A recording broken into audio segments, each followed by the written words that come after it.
Craig Breedlove wants to build and drive the world's fastest car and break the world land speed record. Others are trying it. What makes him think he can do it? I would say experience, because he was sharp when he came to work for me. He's worked with cars since probably 13, 14 years old. My parents bought me a 34 Ford for my 13th birthday, and I just tear it down and work on it. Heck, he knew more than I ever knew, and he has tried everything.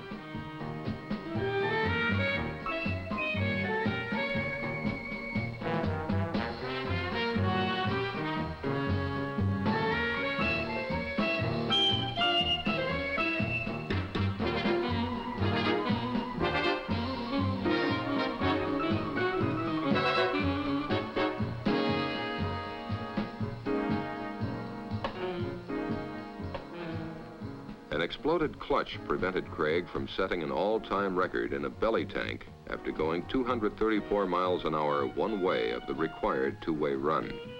But the trip to Bonneville gave him the opportunity to see Mickey Thompson make one of his assaults on the world land speed record in his remarkable four-engine car, the Challenger. I saw the problems Mickey had, run after run after run, and not being able to get it, I decided I wanted to go out and I wanted to break the world land speed record, and rather than try to drive through the wheels, that I'd use jet propulsion. The jet idea was strictly Craig's. We were thinking of some 2 or 3 engine car.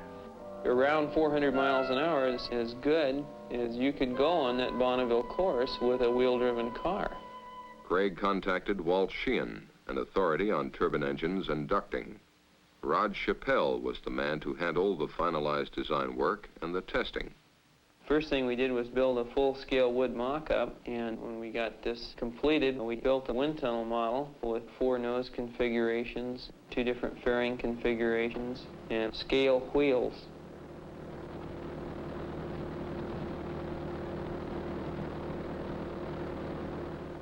All this time we were progressing further and further on the project.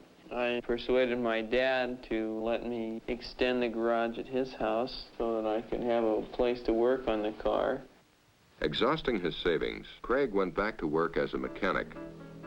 He would search for a sponsor on his days off, armed with a brochure and the wind tunnel model. We made, gosh, I don't know how many hand-done brochures. Many approaches were made to many different types of companies, but all were unsuccessful. We had specialists working on this thing in just about every field. The project is a very fascinating type project. We were working on something that nobody'd ever done. The biggest problem was finding the time to work on it. It was so radical that it looked like it just ought to work. For instance, the method of steering the car. There is a right and a left brake pedal in the cockpit. By pushing on the right pedal, it will actuate the right brake and induce a retarding moment on that side of the vehicle, causing it to veer in that direction. At high speed, the vehicle will be controlled with a canard rudder on the bottom of the nose. This rudder will become effective about 165 miles an hour. This is more than a backyard hot rod idea. The project is not only fundamentally sound, but it's mature. We were fresh out of money and we had to have some strong sponsors. I contacted Shell Oil, and when its top management was sold, we got the money to finish the car, engineers to assist us, and a manager to organize the project. Then I saw Goodyear, and they agreed to develop 600-mile-an-hour tires and to design and build the brakes and machine the wheels. At least part of the dream was now a reality. The car was going to be finished.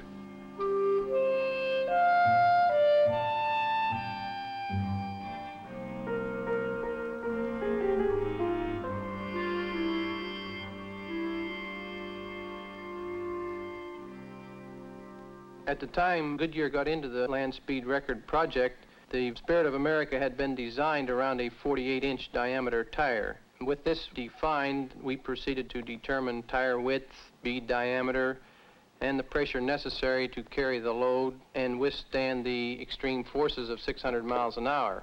We adopted the extremely low profile design. We took the car to Quinn Epperly's shop in Gardena to have the aluminum skin formed and fitted to the chassis. Everything is built by hand. You've got to draw it up, scribe it, and cut it out, and then file it and smoothen it, and try and fit it. It takes you hours and days and weeks. The whole machine is built that way. It had to be built that way. We accelerated our program to have the car ready for Bonneville. Because of the money and the backing involved, where we would have to go past the hat to get a casting made before, we merely send out and have it done now. But we were trying to get them done in a hurry, and the costs were accelerated about 10 times over what we had figured.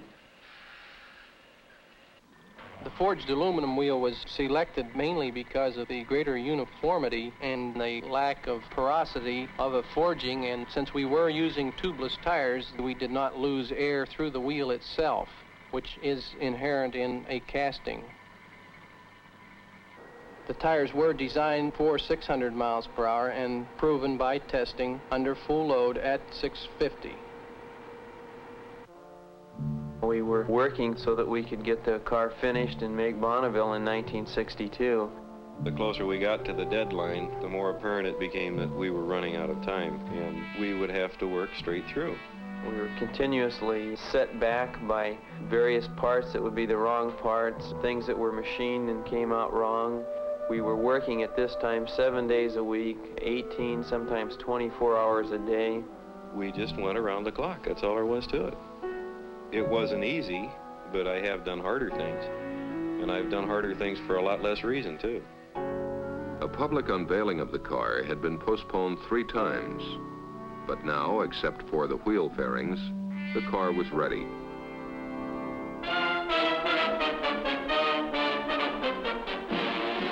It's a car, believe it or not. In Los Angeles, Craig Breedlove unveils the Spirit of America, his jet-powered 3-wheel streamliner designed to go 500 miles an hour or more. Breedlove will attempt to better the late John Cobb's 15-year-old mark of 394 miles an hour and bring home to America the world land speed record, in British hands since 1929. Present meets past, as the 25-year-old speedster confers with General Jimmy Doolittle, a speed ace of another day.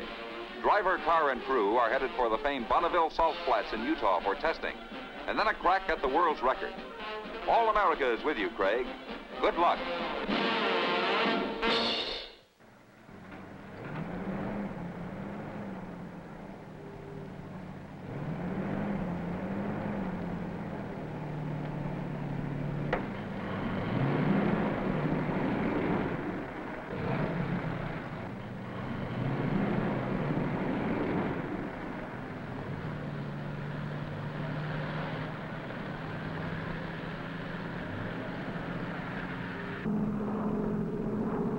Salt Lake City, Utah is located on the dried-up bed of Lake Bonneville.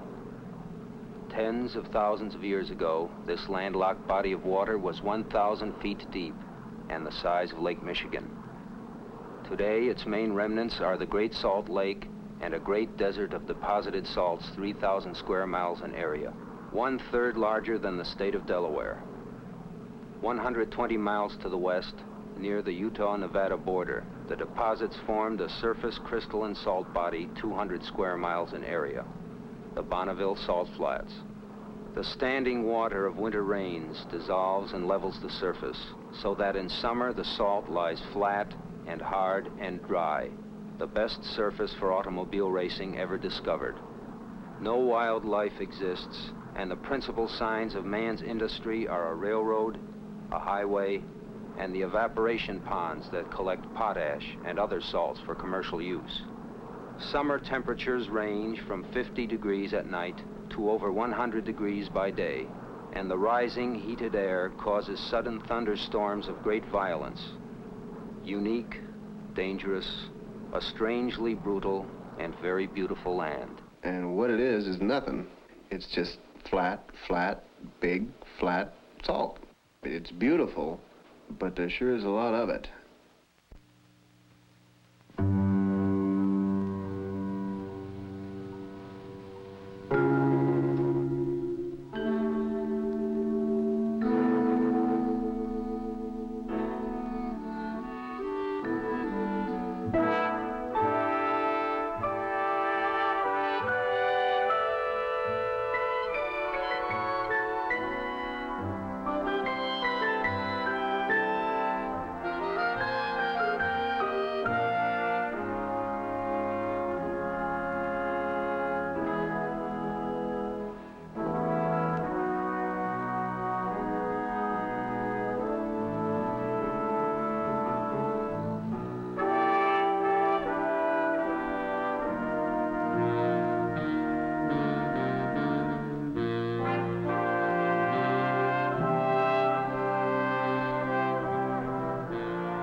how do you learn to drive something like this?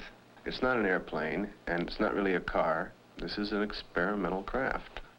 I had never steered a car using the brakes before, and I was quite worried about making this transition into the fin. There wasn't much left to chance. The parachute that would slow the car down after the run had an identical twin standing by just in case, and a fire extinguisher system was in the engine compartment. Shell had shipped in from its Wood River, Illinois refinery a stock of new, very special high-energy jet fuel. Anything that could distract the driver for even an instant had to be anticipated. Flying salt particles, dust, and fumes in the cockpit necessitate a special breathing system, and the stiff, rough ride would batter the driver unmercifully without a body-conforming seat and a firm harness. There are only so many safety precautions that can be taken. Of course, the ultimate precaution is not to get in the car in the first place.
That I made on the salt was at a very high power setting. I accelerated quite rapidly, and I was steering with the rear brakes until I was right up to 300 miles an hour, and I wasn't able to get the fin to take over as control.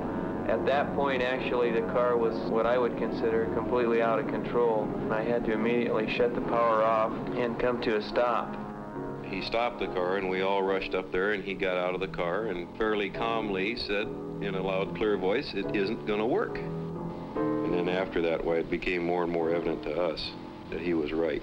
This first run frightened me quite a bit because I had actually no control over the car. By about the fifth run, it looked pretty hopeless, but we wanted to stay there and see if we couldn't get it to work, so we started making adjustments. We adjusted the thrust angle first. Then we started looking to the front wheel adjustment. There was a great amount of flexibility in the front suspension installation. It would allow the wheel to camber in one direction or the other. We continually had problems and more problems. It was a very heartbreaking thing to have the car with so much effort in it and so much work on everybody's part and continually go off the course and be uncontrollable. People had placed their faith in me, and now we were faced with a complete failure. We were going to have to take the car back and make changes in it to make it work.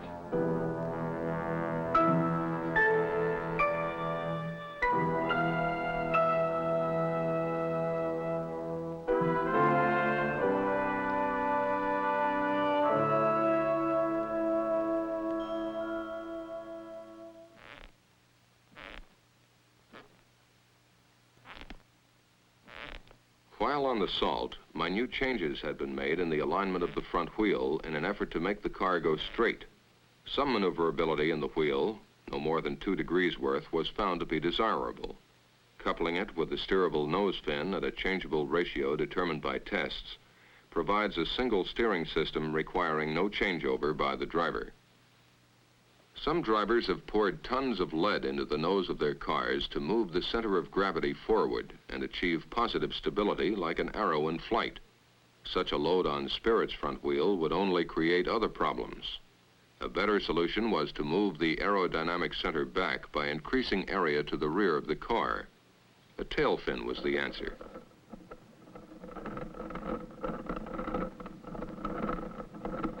"10 months and 19 days after its first trials, Spirit was ready for Bonneville again.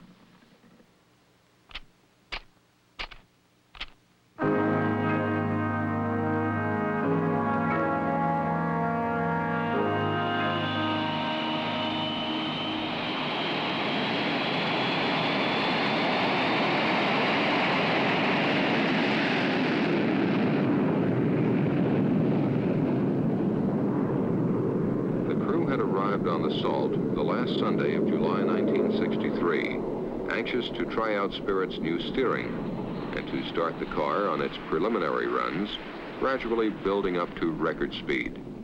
By the time I had made 2 runs, I knew that the car was going to be successful. I had control over the vehicle. I could steer it.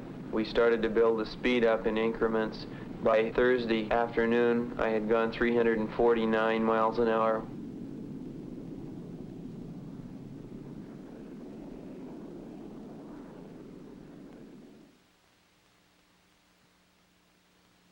The next 2 days were spent inspecting Spirit for damage and wear and in ironing out the few bugs that appeared. Pressures on the chute door caused it to blow off and open the chute prematurely. Salt corrosion in one of the breathing system's valves necessitated a replacement. When you run on salt, you've really got your hands full. It powders up in a very fine dust off the tires, and this dust floats through the entire car. It gets into all the wheel bearings, all the steering mechanisms. Every place you think is sealed off and completely protected against the salt. It corrodes, it rusts. Such are the problems of running a car at Bonneville. All measuring and timing on the course is done by USAC, United States Auto Club. It is the only American organization universally recognized as a timer for international records. The course is carefully measured in kilometers and miles to meet rigid international standards in setting up the timing equipment. The effect of ground temperature on the stretch of the steel measuring tape is even taken into account, and the officials permit themselves a tolerance of less than an inch per mile over the entire 10-mile course. The all-important measured record mile is located midway along the track.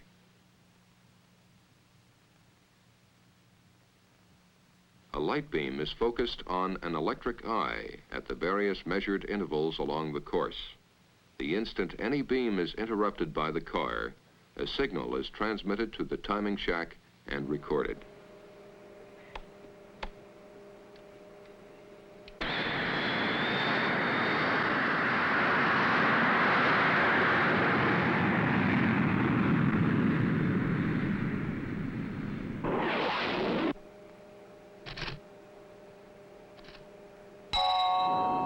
What does it feel like to go 250 miles an hour? It's a challenge, a real thrill to drive fast. Speed is a thing that just draws me in. It's excitement. Driving a fast car is a little bit scary, it seems to me. It's something you really can't explain. Is this something like why does a guy climb a mountain? It's like good music. It sends a chill up your spine. It's a matter of achievement. Everybody tries to go faster, go higher. Some guys like automobiles, others like to go on hikes. I just like to go fast. It's an age-old thing. It's excitement. Psychologists like to tie it in with sex.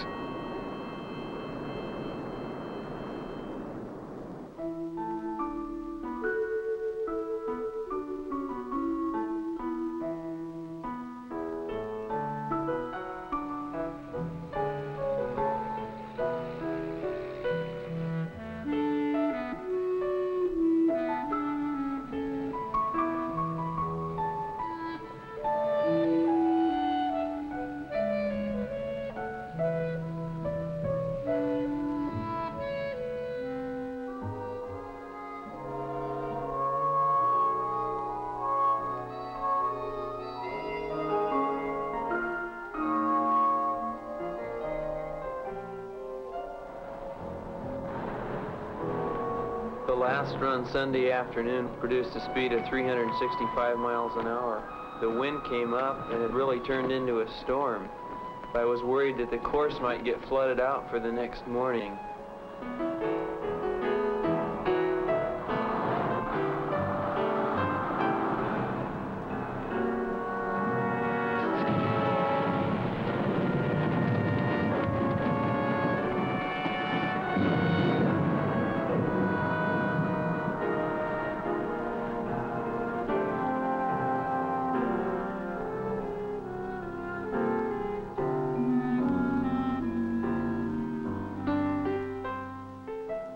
Newspaper and the television stations in Salt Lake City had announced that I would make an attempt for the world record on Monday morning. This really wasn't my intention. We were still in a test program and we hadn't built up to full power yet, but I think everyone was caught up in the spirit of the project. There was just a complete air of confidence.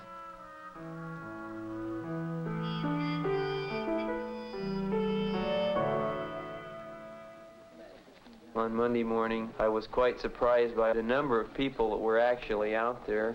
They were asking me if I thought I'd break the record and if I was nervous, which of course I was.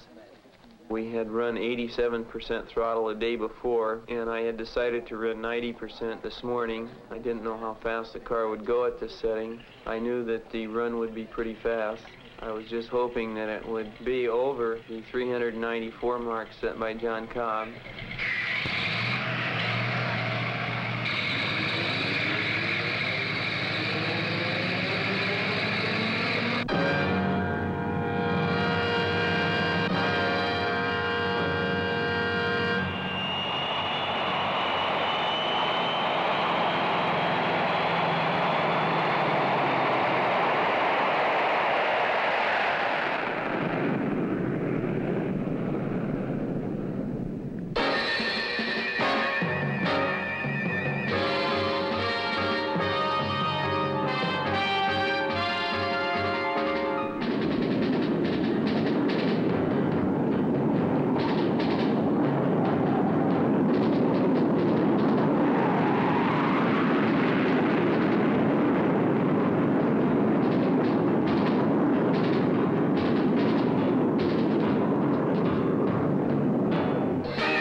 Word was relayed from the timing shack that Craig had turned 388.47 miles an hour in the measured mile. But in the kilometer, which is at the far end of the mile, I had gone a speed of 394. For an official record, 2 runs in opposite directions must be completed within 1 hour. This offsets any track irregularities and the effects of winds. The speed computed from the average time of the 2 runs determines the record. Mickey Thompson had exceeded Cobb's record speed and gone 406 miles an hour in one direction, but his car was unable to make the return run. Craig now hoped that at 95% RPM, his return run would be fast enough to break the record. He decided to go for it.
results of the return run and the computed average of the 2 runs would be relayed from the timing shack in a few moments.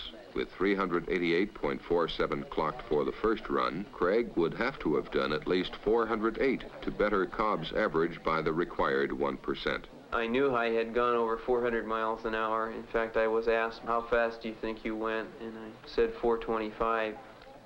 428.37, and the land speed record returns to America.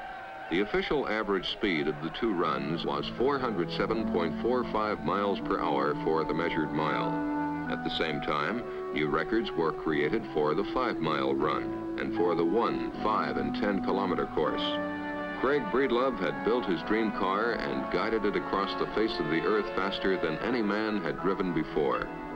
Whatever follows, whatever the future holds, this was his moment.